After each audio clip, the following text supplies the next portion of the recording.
मुख्यमंत्री लाडली बहन योजना को मिले जबरदस्त रिस्पॉन्स से घबराए भाटा कांग्रेस और शरद पवार गुट ने बदलापुर कांड पर राजनीति शुरू कर दी है।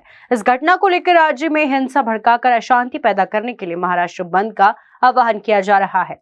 राज्य में अशांति के बाद शरद पवार द्वारा महाराष्ट्र के मणिपुर बनने की भविष्यवाणी के बाद भारतीय जनता पार्टी महिला मोर्चा के अध्यक्ष प्रगति पाटिल ने ऐसा आरोप लगाया है। प्रगति पाटिल ने यह भी सवाल किया कि सामाजिक अशांति फैल रही है, क्या ये संयोग है या कोई सुनियोजित चाल है। पाटिल ने महाविकास आघाड़ी के बंद बुलाने और हिंसा भड़काने की राजनीति का शिकार हुए बिना राज्य में शांति बनाए रखने की अपील की है। प्रगति पाटिल ने कहा कि कोलकाता में महिला डॉक्टर पर अत्याचार की घटना का कांग्रेस और शरद पवार गुट ने विरोध तक नहीं किया। बदलापुर की घटना बेहद दुर्भाग्यपूर्ण है। राज्य सरकार ये सुनिश्चित करने की कोशिश कर रही है कि इस घटना के आरोपियों को सख्त सजा मिले। बदलापुर कांड के आरोपी को भी तत्काल गिरफ्तार कर लिया गया है। साथ ही इस घटना में लापरवाही बरतने वाले पुलिस अधिकारियों को भी बर्खास्त कर दिया गया है। एक महिला पुलिस अधिकारी के नेतृत्व में एक विशेष जांच दल नियुक्त किया गया है और मामले को फास्ट ट्रैक कोर्ट में चलाया जाएगा। इसके लिए विशेष लोक अभियोजक भी नियुक्त किए गए हैं। वहीं इस घटना के मौके पर राज्य सरकार ने तुरंत ही फैसला लिया है। महाविकास आघाड़ी बंद की आड़ में राज्य में हिंसा का घिनौना खेल खेल रही है, ऐसा आरोप भी प्रगति पाटिल ने लगाया है। नमस्कार, मैं भारतीय जनता पार्टी महिला मोर्चा नागपुर की अध्यक्ष प्रगति पाटिल। आज हम आपसे संवाद करने के लिए यहाँ पे आए हैं। देखिए, आज महाराष्ट्र में जिस तरह से आंदोलन हो रहे हैं, बदलापुर को उन्होंने अटैच किया है।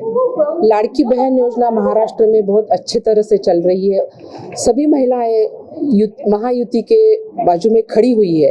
ये देखकर कहीं तो भी महाविकास आघाड़ी के पेट में दर्द होने लगा है। इसीलिए बदलापुर की घटना और लाड़की बहन योजना को एक साथ लेकर ये आंदोलन कर रहे हैं। आपने देखा होगा बदलापुर में वहाँ पे पालक लोग आए थे, उनको वहाँ के पुलिस अधिकारी ने सब बता दिया कि यहाँ पे क्या हुआ है, एक भी आरोपी वहाँ से छूटेगा नहीं, सभी को शिक्षा हो जाएगी। ऐसा बोलने के बाद वहाँ से पालक लोग चले गए थे। लेकिन कुछ राजकीय कार्यकर्ता वहाँ पे आए, हाथ में बैनर लेके आए कि लाड़की बहन योजना बंद करो। आप मुझे एक बात बताइए, आप इसका और इसका क्या संबंध है? बदलापुर में जो वो घटना हुई वो निंदनीय है, हम उसका निषेध करते हैं। कोई किसी भी लड़की के साथ ऐसी दुर्घटना होनी नहीं चाहिए। वहाँ जो भी दोषी है उसको पूरी तरह से शिक्षा मिलेगी। ये हमारे महाराष्ट्र के उप मुख्यमंत्री गृह मंत्री माननीय देवेंद्र जी फडणवीस साहब ने कहा है कि एक भी आरोपी वहाँ से छूटेगा नहीं। वहाँ पे पुलिस अधिकारी जिन्होंने थोड़ा विलंब किया था कार्रवाई करने में, उनको भी निष्कासित किया है वहाँ से। तो ऐसा होने के बाद भी महाविकास की जो आघाड़ी के जो लोग हैं वो कहीं ना कहीं राजकारण करते हुए हमें दिखाई दे रहे हैं और महाराष्ट्र में अशांतता फैलाने की कोशिश कर रहे हैं और बंद पुकारने की कोशिश कर रहे हैं। देखिए, इनके कार्यकाल में पिछले 2.5 साल में जब वो सत्ता में थे, माननीय उद्धव जी ठाकरे मुख्यमंत्री थे, तभी भी ऐसी घटनाएं हुई थी। ये एक मानसिक विकृति है। जब भी हमारी टाइम पे हुआ है तो हमारे गृह मंत्री ने तत्काल 2 घंटे में आरोपी को ये किया है। लेकिन देखिए, आप उद्धव ठाकरे जी जब मुख्यमंत्री थे तब हिंगनघाट की जो घटना है, डोंबिवली की घटना है, उनके टाइम पे भी घटना हुई थी। तब भारतीय जनता पार्टी ने ऐसा बंद का आह्वान नहीं किया था। हमने उस जिनके ऊपर अत्याचार है उनके तरफ से हम उनके बाजू में खड़े हुए थे। लेकिन ये महाविकास आघाड़ी ये दोनों को मिला के राजकारण कर रही है, इसीलिए हम आपके सामने आए हैं और ये राजकारण हम होने नहीं देंगे। ये बहुत नीचे दर्जे का राजकारण पार्टी कर रही है। देखिए, शरद पवार जी का एक स्टेटमेंट आया है कि महाराष्ट्र को मणिपुर बन रहा है। ये खुद ही बोलते हैं, खुद ही अशांतता फैलाने का काम कर रहे हैं। क्योंकि आपने देखा होगा मराठवाड़ा में जो मराठा आरक्षण भी हो रहा है उनके ही नेतृत्व में हो रहा है। मतलब महाराष्ट्र अशांत कैसा रहे, उसमें से उनको सत्ता कैसे मिले, रात दिन ये महाविकास आघाड़ी यही सोच रही है। लेकिन हम ये होने नहीं देंगे। लाड़की योजना में बजट में हमें प्रावधान मिला है, इसीलिए योजना चालू रहेगी और हम लोग ये होने नहीं देंगे। इनका नीच राजकारण हमको सक्सेस कभी भी होने नहीं देंगे। नागपुर में ऐसी घटना ना घटे, इस हिसाब से आप एज अ महिला करके कैसे क्या उसका हैंडल करेंगे? और अपन नागपुर में की बात कर रहे हैं तो नागपुर में जितने भी स्कूल है तो क्या वहाँ पर आप भारतीय जनता पार्टी महिला आघाड़ी की ओर से सर्वे का काम किया जाना चाहिए क्या? बिल्कुल किया जाना चाहिए। हम लोग सब, हाँ, हम सब लोग करेंगे, इसमें सवाल ही नहीं उठता। वैसे हमारा नागपुर शांत है। यहाँ पे समाज जो है, समाज में जो मतलब समाज में सुसंस्कृत समाज जो बोलते हैं वो हमारे नागपुर में है, और नागपुर में ऐसी घटना न घड़े इसलिए हम भगवान के पास प्रार्थना करते हैं। लेकिन हमारी महिला मोर्चा रास्ते पर जाकर काम करेगी, हर स्कूल में जाके काम करेगी, वहाँ के शौचालय तय करेगी, यहाँ के सिक्योरिटी तय करेगी। क्योंकि देखिए आप, बहुत सारी जगह पे सिक्योरिटी गार्ड का भी प्रॉब्लम आता है। ऐसे इसीलिए हम महिला मोर्चा काम पे लगे हुए हैं। सगळ्यात पहिले तर बदलापूरमध्ये जी घटना घडलेली आहे ती अतिशय निंदनीय आहे, समाजाला हेलावणारी आहे। अशा घटना घडू नये याच्याकरता निश्चित रूपाने समाजाने देखील जागृत राहण्याची आवश्यकता आहे। एकीकडे बदलापूरची जी घटना आहे आणि त्याच्यावर ताबडतोब झालेली ॲक्शन आहे, म्हणजे माननीय देवेंद्रजी असतील किंवा त्या ठिकाणची पोलीस यंत्रणा असेल, त्यांनी प्रयत्न करून ती सगळे 2 तासात आरोपीला पकडलं देखील।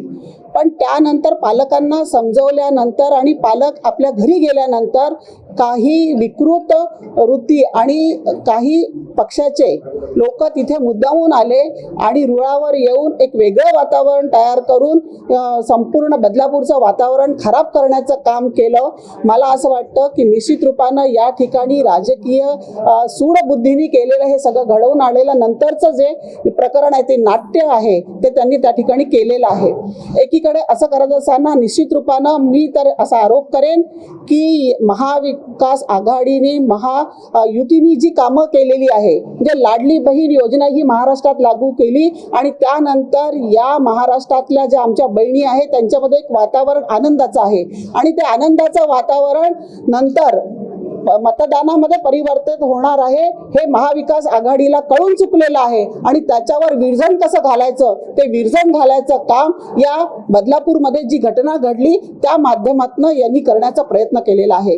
मला असं वाटतं की प्रत्येकाच्या घरी लहान मुलगी आहे किंवा मुलं बाळा आहे, त्याच्यामुळे अशा प्रकारचं तुच्छ राजकारण कोणालाही शोभत नाही आणि त्यांनी अशा प्रकारचं राजकारण करू नये। दुसरीकडे ज्या वेळेला माननीय देवेंद्रजींनी सांगितलं ती घटना घडल्याबरोबर त्यांनी म्हटलं की या संदर्भातली एक SOP असायला पाहिजे आणि शाळांमध्ये देखील त्या सगळ्या गोष्टींचं पालन व्हायला पाहिजे आणि म्हणून त्यांनी सांगितलं की शाळांमध्ये CCTV कॅमेरा असायला पाहिजे, सिक्युरिटी गार्ड असेल किंवा चौकीदार असेल त्या चौकीदाराची चौकशी व्हायला पाहिजे, पोलीस स्टेशनमध्ये त्याची पूर्ण माहिती असायला पाहिजे। या 6 ज्या गोष्टी सांगितल्या आणि या घटनांची जी SOP तयार करायला सांगितली आहे ती संपूर्ण महाराष्ट्राच्या शाळांमध्ये देखील लागू झाली पाहिजे। अशा प्रकारच्या करता जी सक्ती आहे ती करण्याकरता महिला मोर्चाच्या आमच्या सगळ्या पदाधिकारी कटिबद्ध आहे आणि नागपूरमध्ये अशा प्रकारची SOP प्रत्येक शाळेमध्ये लागू व्हायला पाहिजे। याच्याकरता आम्ही भारतीय जनता पक्षाच्या कार्यकर्ता म्हणून, महिला मोर्चाच्या कार्यकर्ता म्हणून लक्ष देऊ आणि ते करून घेऊ ही या प्रेस कॉन्फरन्सच्या माध्यमातून आम्ही ग्वाही देतो। कारण न्यूज के लिए विलास पराती की report. Srivalli infra, your success our dreams. अब आपके सपनों का घर होगा अपना। आज ही अपने सपनों का प्लॉट बुक करें श्रीवल्ली इंफ्रा के साथ। वर्धा रोड नागपुर में मात्र 9,90,000 से शुरू। MahaRERA registered layout, Sukli Hingna, Jhari Wardha road, Panchari farm, Shankarpur, Butibori, Mohgaon, Jamtha, मिहान जैसे लोकेशन पर पाएं विशेष सुविधाएं जैसे cement road, water pipeline, drainage line, electricity with attractive gate and many more facilities are available. 80% bank finance are also available. For more details, please contact 0712-350-7162. Office address F2122 Jayanti Nagri 4 above Purti Super Bazaar, Manish Nagar, Besa Road, Nagpur.